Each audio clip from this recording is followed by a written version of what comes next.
우리가 출애굽 사건, 이 이스라엘 백성들이 이제 애굽을 나와 이제 하나님의 그 부르심을 따라서 가나안 땅에 들어가는 이제 이 우리 하나님의 구속의 이 역사 가운데 굉장히 중요한 사건이죠. 이 출애굽 사건 하면 여러분은 어떤 장소가 가장 먼저 떠오르시나요? 여러분 머릿속에 출애굽.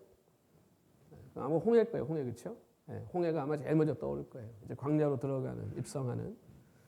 그 다음에 이제 우리가 여러분이 아마 많이 들어보신, 좀 생소할 수도 있지만 사실은 출애굽의 거의 40년 역사 중에 가장 많은 시간을 이제 쏟아부었던 곳이 이제 가데스 바네아라는 곳입니다.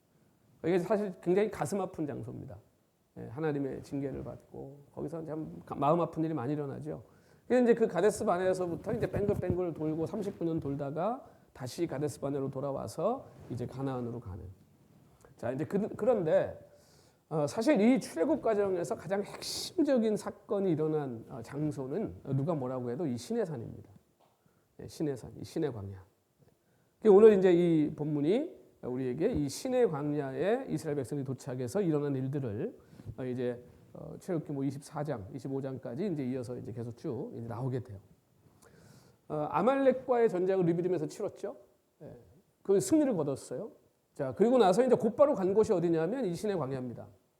그러니까 아말렉도 이겼고 지금 르비딤에는 그 생수가 반석에서 막 터져 나왔잖아요. 그렇죠? 이제 그러나 거기에 머물 수 없죠. 왜? 이스라엘 백성들은 지금 가야 할 곳이 있어요. 목적지가 있습니다. 그러니까 거기서 머무를 수 없어요. 그래서 이제 그 르비딤을 다시 출발해서 이제 온 것이 이제 이 시내 광야입니다. 시내산에 있는. 자, 이 시내산에 이제 이스라엘 백성들이 도착한 것은 이 르비딤을 출발하자마자 곧바로 이제 시내 광야로 온 것인데, 이 시내 광야라고 하는 곳이 여기 이 장소가 굉장히 중요하고 또 이곳에서 이제 일어나는 일들 우리가 다음 주에 이제 보겠습니다만 십계명을 이제 받잖아요, 여기서. 그러니까 이 시내 광야, 시내산에서 일어난 사건이 굉장히 중요하고 여기서부터 이제 이스라엘 백성과 하나님과의 관계가 이제 새롭게 설정되는 거예요. 새롭게 정립되는 겁니다. 하나님과 백성의 관계가. 자, 그렇기 때문에 우리가 지난주에 이제 이드로 모세의 장인이 모세를 방문하지 않습니까? 그런데 그걸 사실은 시내 광야 간 다음에 이제 한참 뒤에 일어난 일이거든요. 그럼에도 불구하고 그걸 이제 이 르비딤 사건 그리고 시내 광야로 가기 전에 그 사이에다가 집어넣은 것은 요 시내 광야의 일, 이 시내산에서 일어나는 일을 이제 새롭게 주의를 환기시키고 이제 뭔가 중요한 새로운 출발에 이제 하나의 새 단락을 이제 다시 시작하는 의미로 이제 그렇게 배열을 한 겁니다. 그래서 이제 시내산에서 일어난 이 사건, 그리고 시내산에서 하나님의 백성들과 도대체 무엇을 하셨는지, 그리고 뭘 하기를 원하셨는지 하는 것을 이제 우리가 앞으로 이제 하나씩 보게 될 겁니다. 자, 출애굽 과정을 통해서 우리가 절대 놓치지 말아야 될 게 하나 있습니다. 여러분들이 출애굽 이 과정을, 이 출애굽기를 읽으면서 절대로 놓치면 안 되는 거. 그건 이제 모든 성경이 마찬가지인데 어떤 성경을 읽으셔도 여러분이 절대로 놓치면 안 되는 것 하나가 그 성경에서 여러분이 뭐 갈라디아서를 읽었든 어디를 읽었든 특별히 구약은 그렇습니다. 그 성경에서 하나님이 역사하시는 하나님이 누구신가를 보는 거예요. 그리고 그 역사하시는 하나님은 항상 어떤 모습으로 나오시냐면요, 신실하신 하나님으로 나와요. 그러니까 다른 말로 하면 약속을 반드시 성취하고 지키시는 하나님이에요. 그래서 이 출애굽도요, 우리가 어떤 관점으로 출애굽을 봐야 되냐면 하나님이 약속을 어떻게 성취해 가시냐는 거예요. 그러니까 이게 출애굽뿐만 아니라 성경 전체를 보는 눈입니다. 그래서 여러분이 창세기를 딱 열면서부터 요한계시록에 이르기까지 계속해서 여러분이 뭘 보는 거냐 하면요, 당신의 약속을 지키고 성취하고 이루어 가시는 하나님이에요. 그러니까 그 하나님을 보셔야 돼요. 그러니까 그 하나님을 놓치시고 모세만 보시면 성경을 잘못 읽으신 거예요. 그래서 자, 에덴 동산에서 아담이 하와가 실패하죠. 범죄하잖아요. 배은망덕했죠. 하나님의 은혜를 받았죠. 하나님이 그 엄청난 복을 에덴에 주셨잖아요. 에덴 동산에. 그런데 그걸 다 누리면서도 그 선악과 하나를 포기하지 못해요. 그건 하나님이 되겠다는 거예요. 그래서 결국은 어떻게 됩니까? 하나님이 약속했잖아요. 이거 먹으면 정령 죽으리라. 정령이란 말이 indeed. 이거는 무슨 어떻게 정상 참작이 안 되는 일이에요. 이거 먹으면 죽는 거예요. 자, 그런데 하나님 죽으셨습니까? 살리시잖아요. 하나님의 진노를 땅에다 쏟아붓죠. 그리고 거기서 약속하죠. 내가 다시 너희들을 회복시킬 거야. 누구를 통해서? 여자의 후손을 통해서. 그분이 예수님이란 건 아직 모르죠. 그냥 여자가 날 누군가예요. 근데 이 계시가 어떻게 돼요? 점점 다윗은 그분을 조금 더 선명하게 봤고, 선지서에 가면 이사야 선지자 같은 분은 뭐 예수님을 아주 뭐 그냥 너무 정확하게 묘사하고 있지 않습니까? 점점 밝아지죠. 그러다가 마태복음에 이제 예수 그리스도의 세계라, 그 여자의 후손, 그분이 오시는 거예요. 자, 그러니까 이 큰 이 사건, 그래서 사실은 성경을 우리가 창조, 타락, 구속이라고 하는 큰 주제로 보는데, 창조와 타락은 성경 66권 중에서도 첫 번째 성경의 3장에서 다 끝났어요. 창세기 1장에서 창조하셨고 1장, 2장. 3장에서 타락이에요. 그러면 자, 성경의 거의 대부분의 이야기는 무슨 얘기인 거예요, 그러면? 구속에 대한 이야기인 거예요. 하나님이 어떻게 인간을 구원하시는가의 이야기예요. 그러니까 그 하나님이 인간을 어떻게 구원해 가시는가를 보셔야 돼요. 그래서 그 하나님의 구원의 큰 그림 속에서 이 출애굽이라고 하는 사건이 굉장히 중요한 위치를 차지하는 겁니다. 그러니까 이 출애굽 사건 자체가 뭐예요? 하나님의 약속의 성취예요. 자, 그리고 또 작게 보면 이 출애굽이라고 하는 사건 안에서도 하나님의 작은 약속의 성취들이 일어납니다. 그게 뭡니까? 모세에게 주셨던 약속. 하나님 이스라엘 백성들 애굽에서 부르실 때 주셨던 약속. 그렇죠? 그 집안에 주셨던 약속. 이것들이 다 또 성취돼요. 그러니까 우리가 큰 그림에서의 하나님의 언약의 성취와 또 그 작은 그 그때 그 시대와 또 그 때에 따라 하나님이 또 주신 약속이 성취되는 것을 우리는요 아주 이 스릴과 서스펜스를 아주 느끼면서 보는 거예요. 그리고 그 얘기가 누구 얘기예요? 오늘 우리 얘기예요. 오늘 우리의 삶에도 하나님의 그 약속이 성취되어 가고 있다는 겁니다. 자, 그래서 이 신의 광야라고 하는 것은 또 하나의 하나님의 언약의 성취의 장소예요. 여기가. 왜 그러냐면 하나님이 처음에 모세를 부르셨을 때, 그렇죠? 주신 약속이 여기서 이제 성취되는 거예요. 그래서 우리가 신의 산이 이 십계명을 받았고 또 호렙산, 그 신의 산과 호렙산이 붙어 있어요. 그래서 이 광야에서 이렇게 보면 그냥 봉우리 2개로 보일 정도로. 근데 이 장소에 하나님이 모세를 처음 부르셨을 때 하신 약속을 여기서 하나님이 약속하신 대로 이루시는 거예요. 그러니까 하나님이 처음 모세를 부르실 때 기억나십니까? 뭐라고 하셨는지? 출애굽기 3장을 보시면요. 12절에 하나님이 모세를 부르셔가지고 이렇게 말씀하죠. 하나님이 이르시되 내가 반드시 너와 함께 있으리라. 여러분 우리가 출애굽기 처음부터 봤지만 하나님 모세 처음 부르셨을 때 모세가 간다 그랬습니까? 안 간다 그러죠. 가면서도 안 간다 그러죠. 애굽 가서도 안 한다 그러죠. 그렇죠? 이게 우리예요. 그러니까 하나님이 우리를 부르실 때요 반드시 주시는 약속이 있어요. 그게 뭐냐면 내가 너와 함께 하리라 해요. 여호수아, 다윗 다 마찬가지예요. 오늘 우리도 마찬가지. 그 하나님이 우리를 부르셨다면 하나님이 우리와 함께 가시는 줄 믿으시기 바라요. 그 모세가 약속하는 게 내가 너와 함께 있을 것이다. 네가 어딜 가든지 내가 거기 같이 있을 거야. 네가 그 백성을 애굽에서 인도하여 낸 후에, 이건 지금 아직 가지도 않은 때잖아요. 그러니까 애굽에서 네가 백성들을 인도해 낼 거라는 거죠. 인도해내서 이제 이 산에 다시 올 거야. 거기서 네가 하나님을 섬기게 될 건데 이것이 내가 너를 보낸 증거다.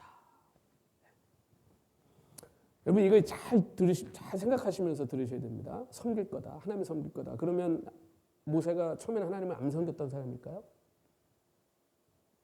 하나님을 안 섬겼던 사람인데 불러서 여기 가지고 이제 이스라엘 백성 데리고 나오는데 여기서 갑자기 하나님을 섬겼을까요? 아니죠. 그렇죠? 자, 그게 무슨 말인지 우리가 그래서 그걸 잘 생각해야 돼요. 자, 모세에게 하신 약속이 지금 여기서 성취되죠? 여러분 그런데 우리가 약속이 성취될 때 그 과정은요 쉽지 않아요. 이 약속이 성취될 때까지, 이 지금 신의 광야에, 이 신의 산에 올 때까지 모세의 여정을 여러분 아시잖아요. 얼마나 많은 방해가 있었습니까? 강력한 힘을 가진 바로가 끝까지 저항하고 반항하잖아요. 말 안 듣잖아요. 바다가 막 가로막혀 있었죠. 그렇죠? 광야에 오니까 또 어땠어요? 타는 갈증과 막 그 배고픔이, 그 허기짐이 그 기다리고 있죠. 여러분 우리가 하나님의 약속이 성취되어가는 가정에요. 이런 어려움이 있어요. 오늘 하나님이 저와 여러분에게 주신 약속이 이루어지고 성취되어가는 과정에요. 반드시 어려움이 있어요. 자, 그런데 문제는 뭐냐 하면요. 그 모든 어려움 중에 하나님이 약속하신 게 뭐였어요? 처음에. 내가 너와 함께 있을 것이다. 하나님이 나와 함께 가시는 거예요. 그러니까 그 어떤 어려움도 하나님이 함께 계시면 어떻게 됩니까? 다 아침 이슬처럼 사라져 버리는 거예요. 홍해가 갈라져 버리고 반석에서 물이 터져 나오고 하늘에서 만나가 눈처럼 내리고 이게 뭐예요? 하나님이 함께 하시기 때문에 일어나는 일이잖아요. 그러니까 오늘 저와 여러분의 삶에도요. 하나님의 약속은 반드시 이루어지고요. 그 약속이 이루어지는 과정에도 하나님은 한 번도 우리를 떠나지 않고 일관되게 함께 하신다는 거예요. 그러니까 여러분 누구도 하나님의 전능하신 손을 이길 수가 없잖아요. 그래서 이 지혜자가 잠언에 보면 19장 21절에 이렇게 말합니다. 사람의 마음에는 뭐가 있대요? 많은 계획이 있어요. 그렇죠? 네, 여러분들도 뭐 계획이 많잖아요. 우리가 2025년 처음 시작할 때만 해도 얼마나 계획이 많으셨어요. 지금 그게 뭔지 기억도 잘 안 나죠. 2달도 안 됐는데 지금. 그렇죠? 2달도 안 됐어요. 우리 그냥 하루하루 사는 게 그냥 뭐 그렇죠? 내가 2025년 뭐 처음에 뭐 어떻게 하려고 그랬었지? 뭐 계획이 뭐였었지? 기도 제목이 뭐였었지도 잘 생각이 안 나. 왜 하루하루가 전쟁이잖아요. 하루하루. 근데 그 많은 계획이 있어도요. 결국은 뭐가 선대요? 오직 여호와의 뜻만이 온전히 설 것이라. 여러분 하나님의 뜻대로 될 줄 믿습니다. 하나님이 원하시는 하나님이 약속하신 그 선하고 그 아름다운 하나님의 뜻이요 이루어져요. 반드시 이루어집니다. 그 과정이 어려울 뿐이에요. 근데 그 어려운 과정을 통해서 우리는 뭐 어떻게 돼요? 성숙해지잖아요.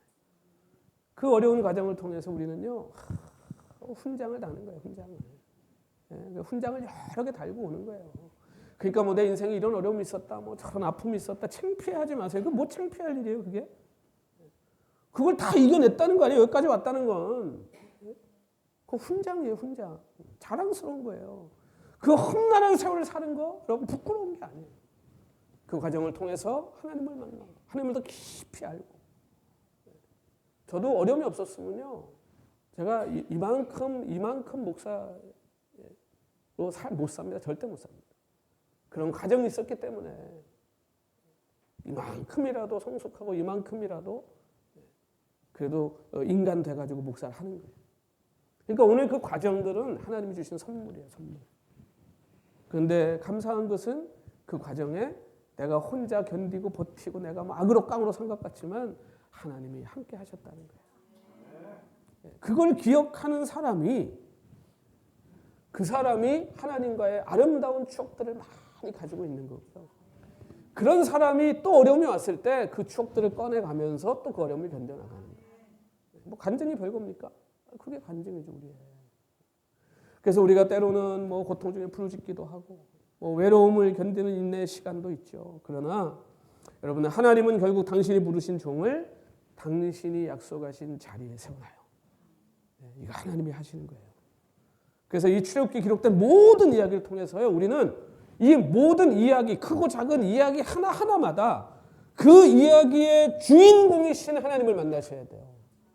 그 전능하신 하나님이 오늘 지금 내가 섬기는 그 하나님이에요. 그 세심하고 그 디테일하신 하나님이 지금 내가 믿고 섬기고 따라가는 그 하나님이세요. 그 약속을 신실하게 이루시는 그 하나님이 오늘 저와 여러분의 하나님이신 줄 믿습니다. 동일하십니까? 그러니까 그분을 여러분 우리가 성경을 통해서 만나야죠. 그분. 그래서 이스라엘 백성들이 이제 애굽을 떠나가지고 그 홍해를 건너고 또 뭐 엘림, 뭐 르비딤 다 지나가지고 이제 시내 광야에 시내산 앞에 도착한 거예요. 여기까지 이제 걸릴 때 오늘 본문에 보니까 뭐 3개월, 뭐 3달 이런 말이 나오죠. 한국말은 좀 헷갈리는데 이걸 이제 히브리 원어로 잘 해석하면 무슨 얘기냐면 이스라엘의 달수라는 게 이제 6월절이 이제 시작 아닙니까? 민족의 시작이잖아요. 그래갖고 이제 여기가 3번째 달. 그러니까 한 2달 정도 걸린 겁니다. 2달이 채 안 걸렸다고 봐야 돼요.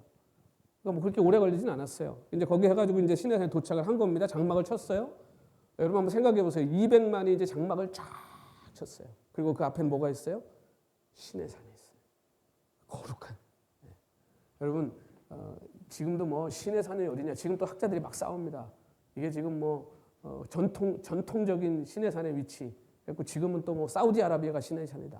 싸우는데 제가 뭐 그걸 다 이렇게 다 읽어보고 다 해봤더니 뭐 큰 의미가 없어. 그런다고 출애굽기가 우리에게 주는 메시지가 바뀔 일이 하나도 없어요. 그것 때문에. 뭐 홍해를 절로 건넜냐 일로 건넜냐의 얘기인데 뭐 그런 거 갖고 여러분 너무 그런 건 신학자들이 싸우게 두세요. 나중에 지들끼리 결론을 낼 거야. 어디가 진짜인지. 그럼 기다렸다 그거 얘기하면 돼요. 그냥. 중요한 건 시내산의 위치가 바뀌었다고 홍해를 안 건너고 뭐 건너고 이런 게 아니에요. 홍해를 건넜고 하나님이 바다를 가르셨고 만나를 먹었고 그건 변함이 없어요. 그러니까 우리가 출애굽을 통해 받은 은혜는요 하나도 변할 게 없어요. 그러니까 그런 거 갖고 너무 물고 뜯고 그러지 마세요. 괜찮아요. 그러니까 어쨌든 시내산 앞에 도착했어요. 자 거기까지 지금 이 이스라엘 백성들은요 얼마나 많은 기적을 경험했습니까? 홍해 건너기 전에도 애굽에서 이미 10가지의 재앙을 봤어요. 여러분 그게 보통 일이에요. 그 재앙 자체가 도저히 우리가 인간의 상식으로 경험할 수 없는 일들이잖아요. 그거 다 겪었잖아요.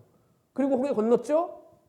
홍해 건너고 나서도 광야에 들어가서 굶지도 않고 여기까지 왔어요. 추웠던 적도 없어요. 더웠던 적도 없어요. 왜? 구름기둥, 불기둥 있잖아요, 지금. 그러니까 지금 얼마나 하나님의 기적 가운데 지금 이 놀라운 은혜를 경험하고 여기까지 왔습니까? 하나님의 신실하심도 알았어요. 엄청나게 많은 다양한 경험들을 했어요. 자, 그런데 하나님이 왜 이스라엘 백성들을 이 시내산에서 진치게 하고 여기 한 11개월 정도 머물거든요, 이제. 왜 여기 데리고 와서 하나님 여기서 또 하나님을 섬기게 하셨을까? 여러분 이걸 잘 생각하셔야 돼요. 여러분 우리가 뭐든지 단계가 있습니다. 단계가. 그러니까 하나님하고 지금 이스라엘 백성은요. 하나님이 처음엔 어떻게 했을까? 은혜로 그냥 불렀죠. 전적으로 불렀죠. 애굽에 있는데 갑자기 하나님 찾아오셨죠. 물론 하나님 살려달라고 부르짖었지만 그때 왔어요. 하나님이 오셔서 뭐라고 그랬어요? 너희는 내 거야 그러셨죠. 여러분 오늘 여러분이 하나님 만나셨을 때 예수님을 구주로 영접하고 주님 만나셨을 때 여러분이 뭐 준비하고 뭐 여러분이 다 무슨 뭐 과정을 마치고 그거 다 통과해서 자 이제는 내가 하나님의 자녀가 될 수 있겠죠 하고 되셨어요?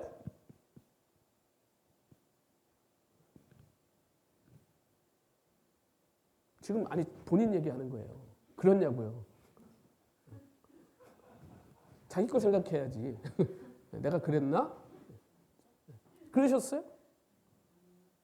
그러니까 뭐 아니 여러분이 구원 어떻게 받으셨어요? 언제 받으셨어요? 몇 월 며칠에 받으셨어요? 몇 시 몇 분에 받으셨어요? 몇 초에 받으셨어요? 그걸 묻고 다니는 정신 나간 사람들이 있어요. 여러분 예수님이 니고데모가 찾아왔을 때 뭐라고 얘기합니까? 니고데모에게 너 바람이 어디서 불어서 어디로 가는지 바람이 눈에 보이니? 안 보이지? 근데 우리가 뭐 보고 하니? 나뭇잎 보면 알지? 나뭇잎이 이렇게 흔들리면 어떻게 해요? 바람이 저기서 와서 이렇게 가는 거예요. 그거 보고 하는 거예요. 그러면서 예수님 뭐라고 그래요? 하나님의 은혜로 구원을 받는 자는 그와 같아. 거듭나야 돼 그러니까 니고데모가 엄마 뱃속에 들어갔다 나옵니까? 이게 신학자예요, 신학자. 성경 가르치는 사람이 이런 얘기 하는 거예요. 그러니까 여러분 우리가 아니 내가 태어났는데 보니까 예수 믿는 집안에 태어났어요. 내가 살다 보니까 내가 어려우면 기도를 하고 있네. 내가 하나님 말씀 읽으면서 내가 은혜를 받네. 언제 하나님 나를 택했는지 어떻게 알아요? 아니 우리가 태어나는 것도 그렇죠. 병원에서 언제 태어났다고 기록을 해주니까 알지. 지가 언제 태어났는지 알아. 알아요 여러분? 내가 육신적으로 태어난 날짜도 기억 못하고 사는데 영으로 태어난 날을 어떻게 기억하고 살아? 은혜 받은 기억은 있죠.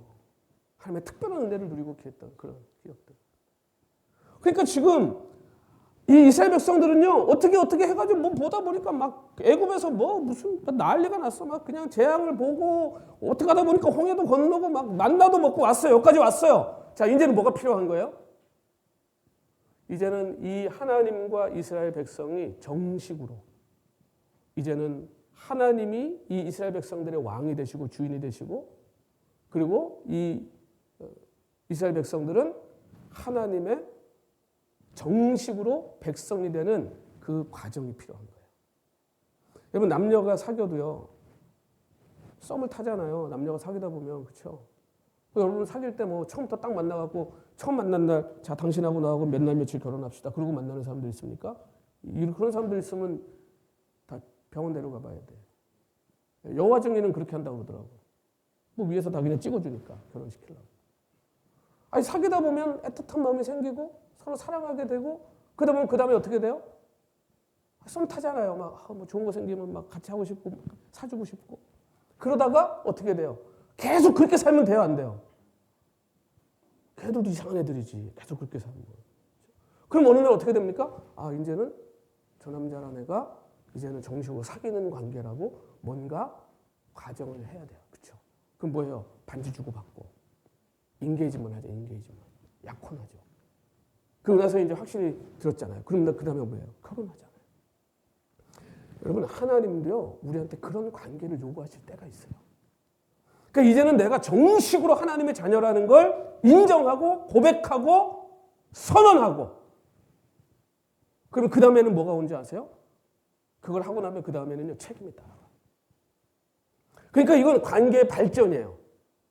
하나님이 이제 이스라엘 백성들을 그냥 지금까지 하나님이 뭐 요구한 게 아무것도 없어요. 이스라엘 백성들한테 그냥 가라. 그냥 그 뭐 불평하고 뭐 하면 다 들어주고 하나님이 그렇죠. 근데 이제는 어떤 관계를 맺으시겠다는 거예요. 이 이스라엘 백성들과. 정식으로 이제는 내가 너희들과 백성과 왕의 관계를 맺으시겠다는 거예요. 그렇게 해서 주시는 게 십계명이에요. 그러니까 이제 하나님과 정식으로 딱 관계를 맺고 나면 뭐가 필요해져요? 그다음부터는 책임이 따라와요. 의무가 따라와요. 하나님 뭔가를 요구하시기 시작해요. 그러니까 여러분 결혼하고 나면 이제 둘이 결혼하고 나면 사귀고 썸 탈 때야 뭐 내가 뭐 가서 누구를 만나든 어느 놈을 만나든 뭐 상관해. 아무런 법적인 구속에 그런 게 없어요. 권리가 없어요. 근데 결혼하고 나면 도장 딱 찍고 결혼식 했으면 그 다음에 어떻게 해야 돼요? 서로에게 책임과 의무가 생기는 거예요. 남편은 아내에게, 아내는 남편에게. 여러분 교회도 마찬가지입니다. 뭐 교회도 많은 분들이 뭐 이 교회를 정하려고 이제 다녀보잖아요. 그거 다녀요. 교회를 다니고 가서 뭐 이게 좋구나. 뭐 이쪽이 괜찮네. 목사님 말씀도 뭐 사람도 괜찮네. 근데 계속 그렇게 다닐 수 있어요? 언젠가는 이제는 내가 이 교회 공동체 안에 정식으로 등록하고 소속이 되어서 가족이 되어가지고 살아가는 필요하죠. 과정이 있어야죠. 그러면 일단 그 교회 들어갔으면 그 다음에 뭡니까? 그 다음부터는? 그 교회가 가지고 있는 규율과 그 교회가 가지고 있는 교단의 법이라든지 그런 거 어떻게 돼요? 그 안으로 들어가는 거예요. 우리가 미국 와가지고 미국 시민이 되면 미국 법을 따라야 돼요. 그렇죠? 지금 하나님이요 이걸 요구하시는 거예요. 그러니까 직접 이제는 이 백성들이 하나님의 음성을 듣고 그 직접 하나님 앞에서 내가 하나님의 백성입니다. 내가 하나님의 백성으로 살겠습니다라고 결단하고 고백하고 이제 하나님과 온전한 관계를 갖고 어디로요? 이제 가나안 땅에 가야 되는 거예요.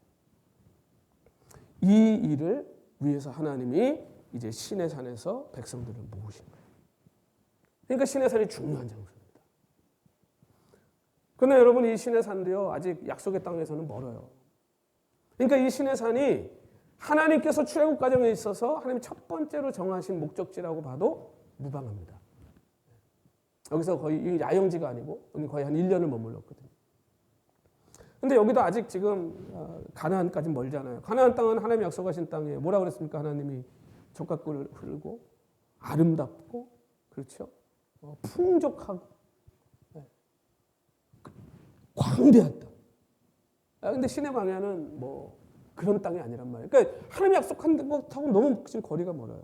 자, 그런데 이 신의 산에 온 게 그럼 우연히 온 겁니까? 실수로 온 겁니까? 모세가 잘못 이끌어가지고 길 잘못 들어서 온 겁니까? 아니잖아요. 하나님이 정확하게 지금 인도하신 거잖아요. 하나님이 그렇다고 뭐 약속을 계획을 뒤집으신 것도 아니잖아요. 그러니까 여러분 신의 광야는요 엘림이나 르비딤처럼 잠시 머무는 양양지가 아니고요. 하나님이 애초부터 모세한테 약속하셨던 자리예요. 그러니까 우리가 어딜 이렇게 가다 보면 인생을 살다 보면 그럴 때 있어요. 하나님 여기 내 자리 맞나요? 하나님 여기 내 자리 맞나요? 내가 어떻게 여기 와 있죠? 여러분 그럴 때 빨리 정신을 바짝 차리고 내가 하나님과 약속했던 것들 내가 하나님이 나에게 약속하셨던 것들, 그리고 내가 하나님 앞에서 늘 결단하고 또 하나님하고 늘 질문하고 또 하나님의 응답을 통해 가지고 했던 것들을 잘 생각하고 그것들을 기억하시는 게 중요해요. 그렇지 않으면 우리는 신의 산 앞에서도 헤매게 돼요. 그게 하나님이 인도하시는 거예요. 그러니까 여러분 이거 순서를 잘 정리하셔야 됩니다. 자, 하나님의 지금 온전한 백성으로 되는, 하나님의 진짜 제대로 된 이 계약 관계로 하나님과 정식적인 백성이 되는 이 자리까지 올 때까지 뭐가 먼저 있었던 거예요? 하나님의 부르심, 그렇죠? 하나님의 택하심이 먼저 있었다고요. 은혜가 먼저예요, 은혜가. 그래서 율법은요 항상 은혜 다음에 오는 겁니다. 그러니까 하나님 먼저 우리 부르세요. 너 내 거야. 그리고 하나님 막 은혜를 부르세요. 그래갖고 막 은혜를 누리게 하세요. 맛보게 하세요. 그래야 이제 어느 정도 수준이 돼요. 그래갖고 하나님 어느 정도 알았어요. 그럼 그다음부터 하나님이 뭘 이제 슬슬 요구하시냐 하면요. 이제는 네가 내 건데 너 이제 이렇게 해야 되지 않겠니? 그래서 여러분 예수님을 처음 믿은 사람들이 다 동일해요. 패턴이. 저한테 와서 항상 하는 얘기였어요. 예수님 이제 처음 믿고 나서는 막 너무 좋아. 뭐 그냥 기도도 응답도 빠릅니다. 처음 예수 믿으면. 왜? 아직 어리니까 하나님이 달래는 대로 다 줘요. 그런데 이제 이게 어느 정도 시간이 지나고 이제 은혜도 알고 이제 하나님 믿고 예수 믿으면 너무 좋았어요. 그다음부터 막 성경을 읽기 시작해요. 그러면서부터 이제 어떻게 되냐면 이분들이 와가지고 그래 목사님 힘든데 이거 어려운데요. 하려는 게 너무 많은데요. 하지 말라는 게 너무 많은데요. 슬슬 이러기 시작해요. 그러다가 이제 나중에 어떻게 돼요? 더 성숙해지면 목사님 요즘은 기도가 응답이 안 돼요. 요즘은 아무리 기도해도 하나님이 안 줘요. 여러분 잘 생각해 보세요. 우리가 아기를 처음 애를 낳습니다. 그러면 아기가 처음 나오면 어떻게 해요? 걔는 뭐 그냥 잉 하기만 해도 달려가잖아. 그렇죠? 입에다가 막 젖 갖다 물리고 물 먹이고 기저귀 갈아주고 그렇죠? 아기 때는. 그러다 애들이 점점 크면 어떻게 돼요? 점점 이제 노가 많아져요. 노. 그렇죠? 안 돼. 그거 안 돼. 똑같아요. 우리가 하나님 안에서 믿음이 자라고 이제는 어떤 신앙의 어른으로 점점 성장해 가면요. 이제는 하면 안 되는 게 보이기 시작하는 거예요. 그래서 하나님이요. 먼저 불러요. 먼저 불러서 하나님 은혜를 주고 복을 주고 막 그렇게 하고 그 다음에 이제 네가 이제는 성숙한 내 자녀로 이렇게 살아야 되지 않겠니라고 요구하시는 거예요. 여러분 갓 태어난 깐난쟁이를 앉혀놓고 걔가 뭐 앉긴 뭘 앉아 누워있지. 그 들어 누워 있는 애를 앞에 놓고 네가 이제 우리 집안에서 태어났으니 너는 이제 앞으로 이런 인생을 살아야 되고 막 그런 부모 있어요? 병원 데려가야 돼. 알아들어야지 걔가. 근데 애가 철이 들고 이제 학교도 가고 어느 정도 되면 이제 물러나고 우리 집안은 이런 집안이고 엄마 아빠는 지금까지 이렇게 인생을 살았고 너희들도 앞으로 이렇게 인생을 살아야 되지 않겠니? 이거 당연한 거 아닙니까? 그러니까 하나님이 부르신 백성들에게 하나님이 주시는 게 뭐예요? 율법이에요, 율법. 그러니까 이 율법은요, 힘들게 하나님의 백성이 되기 위해 가지고 우리가 기어 올라가야 되는 사다리가 아니고 이미 하나님의 백성이 된 자들에게 이제 너희가 나의 것이 되었으니 이제 나의 백성이 되었으니 이제는 너희들이 나의 분신이니 이제는 너희가 이 땅에서 그리고 나의 것으로 살려면 이렇게 살아야 돼. 이렇게 사는 게 나를 기쁘게 하는 거야 라고 하나님이 가르쳐 주시는 거예요. 왜? 그 말을 알아듣게 됐으니까. 그러니까 우리가 하나님을 알고 말씀을 깊이 알기 시작하면 그 다음부터요. 뭐가 옳고 그런 게 자꾸 이제 분별이 돼요. 내 안에서. 자꾸 분별이 돼요. 저렇게 하면 안 되겠구나. 또 내 안에 성령이 말씀하시잖아요. 그러니까 여러분 구속을 얻었고 은혜를 입었고 소유가 된 사람들에게 주시는 계시된 삶의 방식입니다. 이게. 이방인한테 안 줍니다. 하나님 율법. 이방인들 무슨 율법이 필요합니까? 아직 하나님 것도 아닌데. 그러니까 율법은요. 하나님의 자녀에게 주신 선물이에요. 이게. 그러니까 성경 66권 아무나 갖고 있는 게 아니잖아요. 하나님의 자녀에게 주시는 거예요. 그러니까 은혜가 항상 먼저 오고 그 다음에 율법이 오는 거예요. 그럼 여러분 이제 어떻게 되겠습니까? 하나님 것이 됐다면 이제는 우리가 하나님의 말씀을 좀 듣고 그 말씀대로 살려고 좀 애를 쓰고, 그렇죠? 그 하나님의 말씀이 무엇인지를 알았으면 그 말씀을 따라 살려고 애를 써야죠. 그게 하나님의 자녀다운 삶 아니겠습니까? 하나님이 그걸 요구하시는 거예요, 이스라엘 백성한테. 모세를 통해 주신 율법을 따라서 구약의 하나님 백성들이 삽니다. 오늘 우리는요, 이제 그 율법은 다 이제 완성됐잖아요. 성취됐잖아요. 예수 그리스도를 통해 갖고. 그럼 이제 우리에게는 뭐가 남은 거예요? 우리는 예수님의 말씀이에요. 예수님이 주신 말씀이에요. 그래서 산상수훈이 그래서 중요한 거예요. 근데 이 산상수훈이 모세에게 하나님이 모세를 통해서 이스라엘 백성에게 주신 것과 다른 겁니까? 아니에요. 그 정신은 그대로 있는 거예요. 근데 그걸 하나님께서 더 깊고 넓은 수준으로 주신 거예요.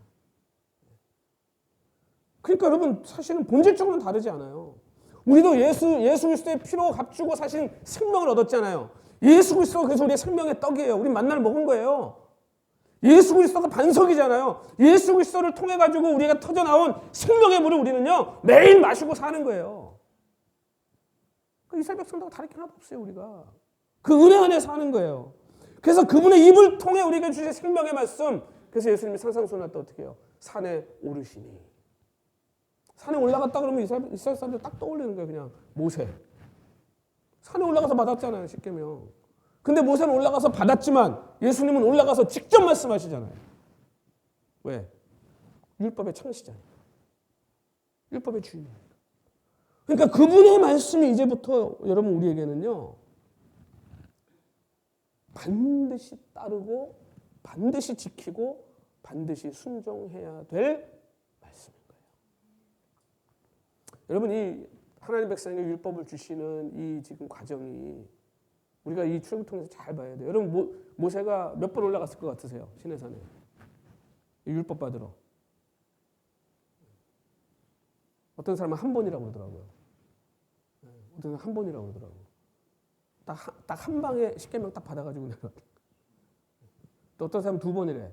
왜냐하면 십계명 갖고 내려왔는데 그 깨진 건 아는 거야. 그래서 한 번 더 갔다 왔더니 두 번이래. 그건 조금 그래도 성경을 좀 안다고 이제 두 번이라 그러는 거예요. 여러분 최소한 7번입니다. 최소한 7번. 출애굽 쭉 읽어보시면요. 최소한 7번이에요. 여기 우리가 읽은 지금 19절만 해도 몇 번 올라갔다 내려왔다 하는 거예요. 그러니까 처음 하나님이 불러가지고 모세한테 내가 백성들한테 이렇게 얘기할 거니까 너 가서 듣고 가서 백성들한테 전하죠. 근데 사실은 하나님이 원래는 이스라엘 백성들한테 직접 말씀하시려고 했어요. 그래서 처음에 부르죠. 그래갖고 막 이렇게 선도 치잖아요. 여기 넘어오면 죽는다. 절대 못 넘어오게 해라. 왜? 하나님 이스라엘 백성들 살려야 되니까. 그래갖고 거기 올 때도 그 모일 때도 어떻게 하라고 했어요? 깨끗이 씻고. 여러분 이게 깨끗이 씻고 그러면 우리는 뭐 지금 뭐 워낙 뭐 편한 데 사니까 그냥 한번 들어가서 샤워 한번 싹 하고 나오면 되지만 여러분 캠핑 갔는데 깨끗이 씻고 오라고 그래 보세요. 예? 이게 캠핑이에요. 캠핑 지금 사막 한 군데서 캠핑하고 있는 거예요. 깨끗이 씻고 오라고 그래. 보통 일이 아닙니다. 200만이 지금. 성결이에요. 성결. 그렇게 줄 쳐갖고 거기 이상은 넘어오지 않는데도 씻어야 돼. 왜? 이제는 하나님의 백성답게 살아라는 거예요.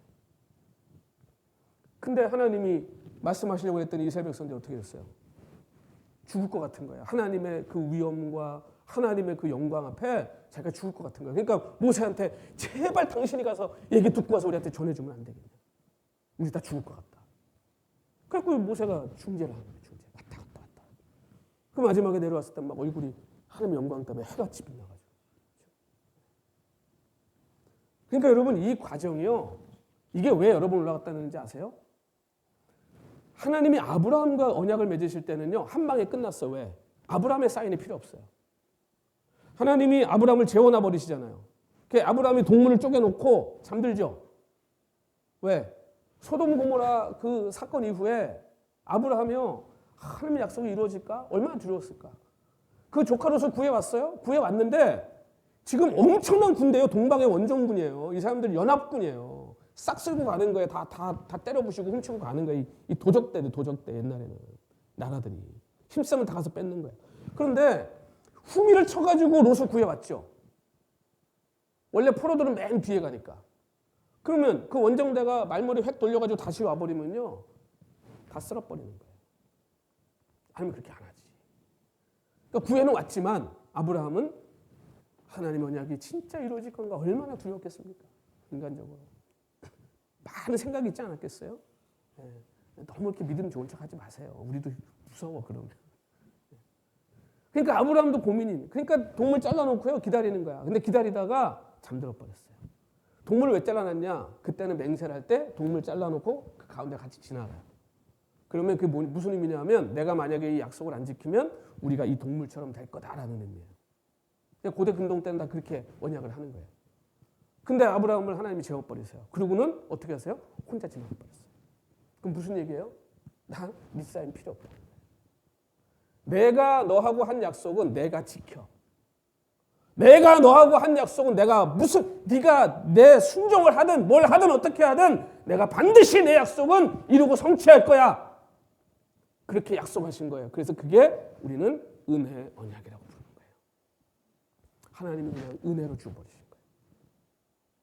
근데 이 이스라엘하고는요, 하나님이 다르게 하시는 거예요. 왜? 가가지고 모세가 말씀을 들어요. 너희를 백성들한테 가서 이렇게 얘기해. 백성한테 가서 얘기해요. 그럼 백성이 뭐라고 얘기합니까? 하겠습니다, 하나님. 그러면 모세가 다시 올라가서 하나님 하겠다는데요.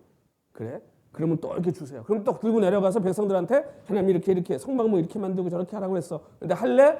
우리가 다 행하겠습니다. 그러면 또 올라가서 하나님 하겠답니다. 이거를 왔다 갔다 하면서 한 거예요. 그러니까 결국 뭐예요? 이 모세를 통해서 주신 이 언약은, 그래서 우리가 이것을 행위 언약이라고 부르는 거예요. 여기에는 책임이 따라요. 그러니까 그러면 오늘 우리가 8절에 읽었죠? 그거 보시면 백성이 일찍 응답하여 이르되 여호와께서 명령하신 대로 우리가 다 행하리이다. 이게 뭐예요? 도장 찍은 거예요. 할게요. 너 24장 3절에도 보면요, 거기도 그 말씀 나옵니다. 여러 번 왔다 갔다 했다 그랬잖아요. 모세가 와서 여호와의 모든 말씀과 그의 모든 율례를 백성에게 전해요. 그들이 한 소리로 응답하여 이르되 여호와께서 말씀하신 모든 것을 우리가 어떻게 하겠다고요? 준행하리다. 아멘. 이렇게 성사된 거예요. 일방적으로 너 이렇게 하라고 하나님 하신 게 아니고요, 다 도장 받으신 거예요. 그러니 1세대가 가나안 땅에 못 들어가고 광야에서 40년 헤매다가 다 죽은 게 뭡니까? 이거에 대한 책임을 하나님이 물으신 거예요. 이렇게 안 했잖아요. 책임을 물으신 거예요. 그러면 아브라함하고 한 은혜 언약은 없어졌습니까? 아니죠. 은혜 언약은요, 영원한 거예요. 영원.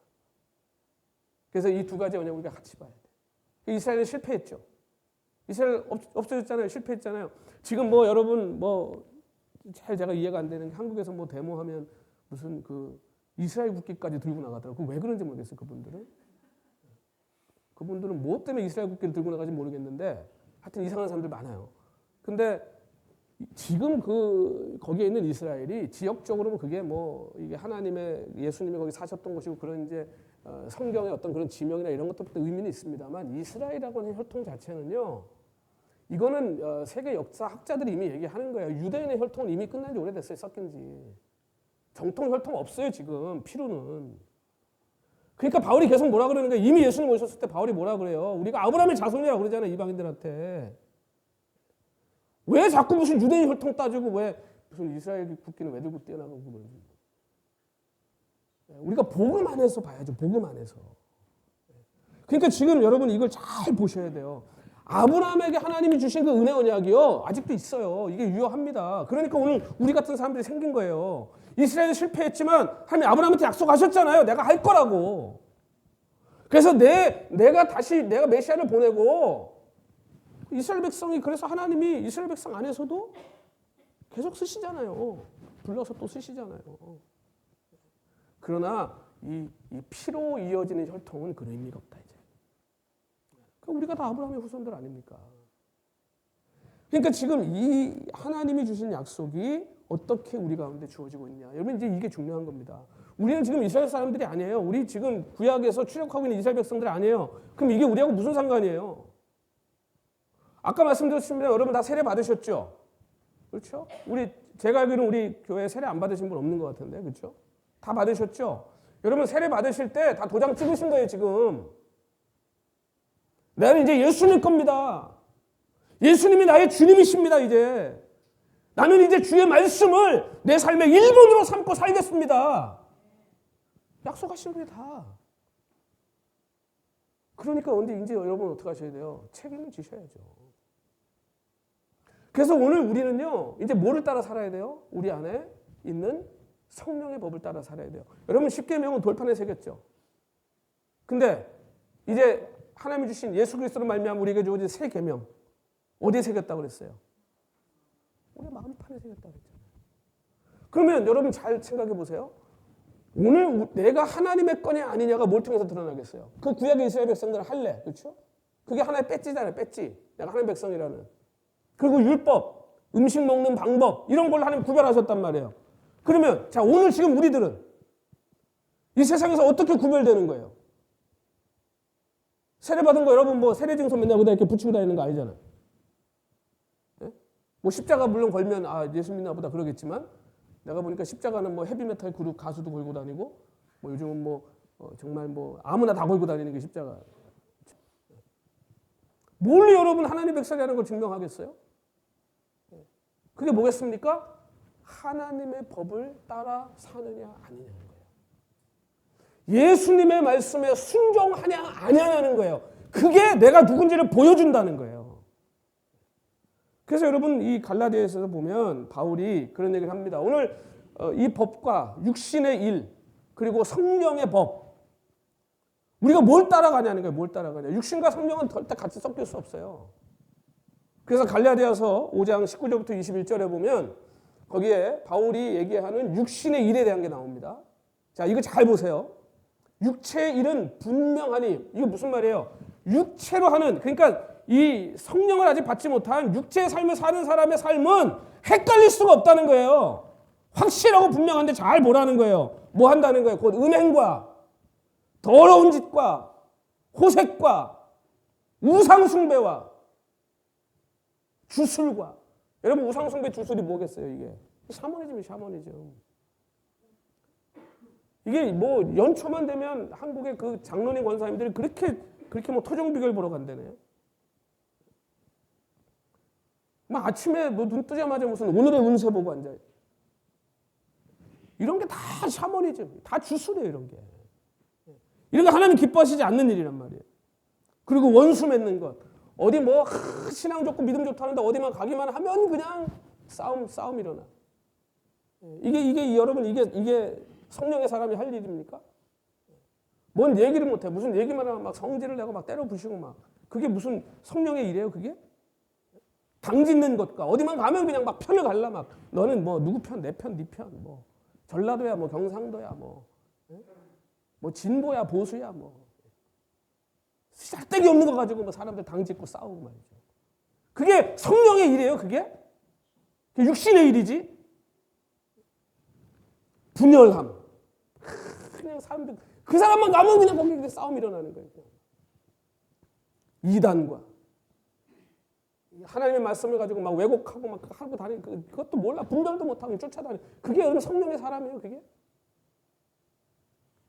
투기하고 시기 질투해가지고 누가 좀 잘 되면 앞에서는 축하하고 집에 가가지고 꼴보기 싫어.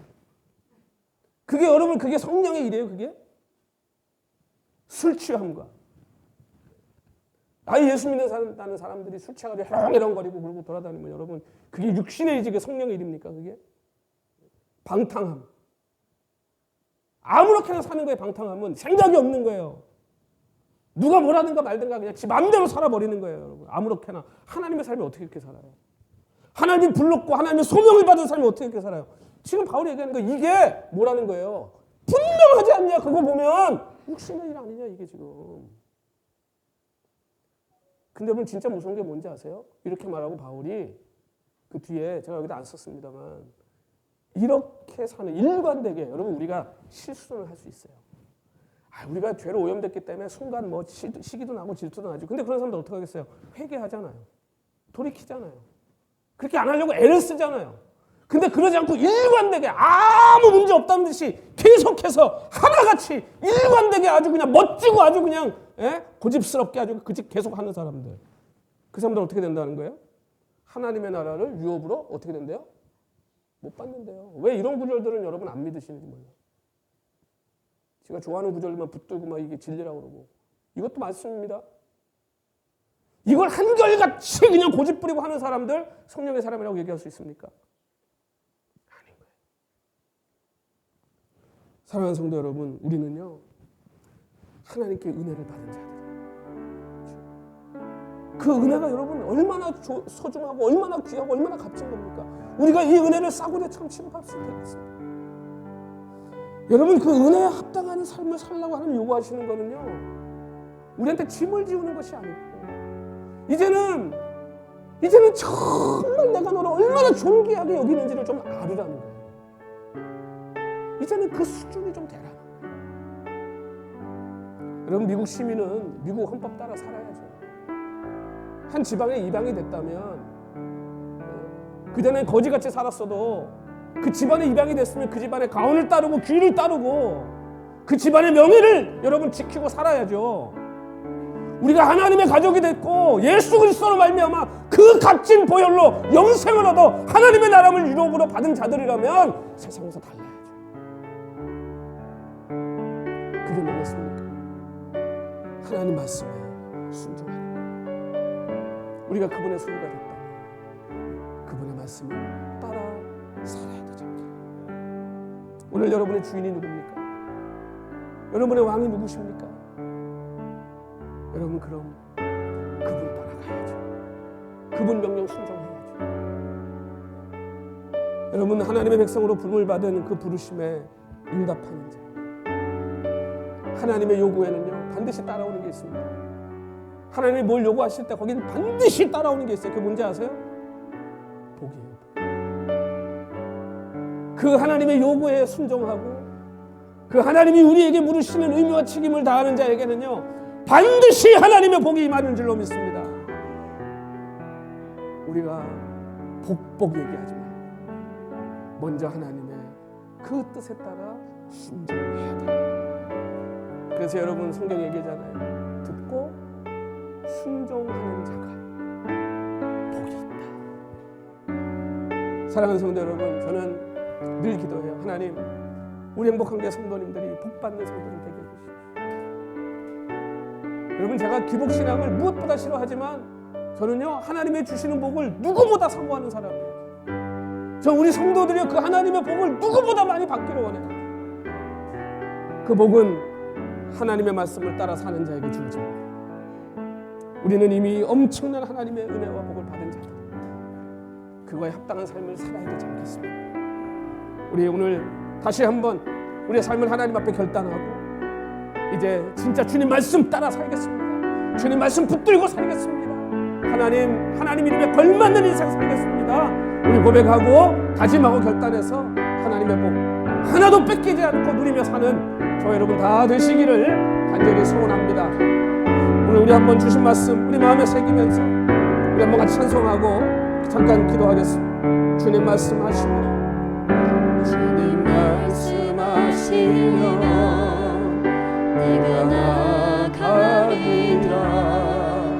주님 뜻이 아니면 내가 멈춰서리라.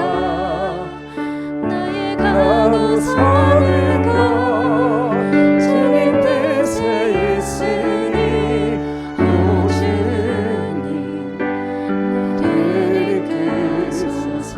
주님 말씀하시면 말씀하시면 내가 나가리다. 주님 뜻이 아니면 내가 멈춰서리다. 나의 가고 사는 것 주님 뜻에 있으니 오 주님 나를 이끌소서. 뜻하신 그곳에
한번 이 시간 같이 기도했으면 좋겠습니다. 주님, 내 뜻이 아니라 주님 뜻을 위해 살고, 내가 좋아하는 것, 내가 원하는 것, 내가 하고 싶은 것이 아니라 이제는 주님이 원하시는 것, 주님이 기뻐하시는 것, 주님이 좋아하시는 것, 하나님 할 수 있는 이제 철든 주님 자녀 되기 원합니다.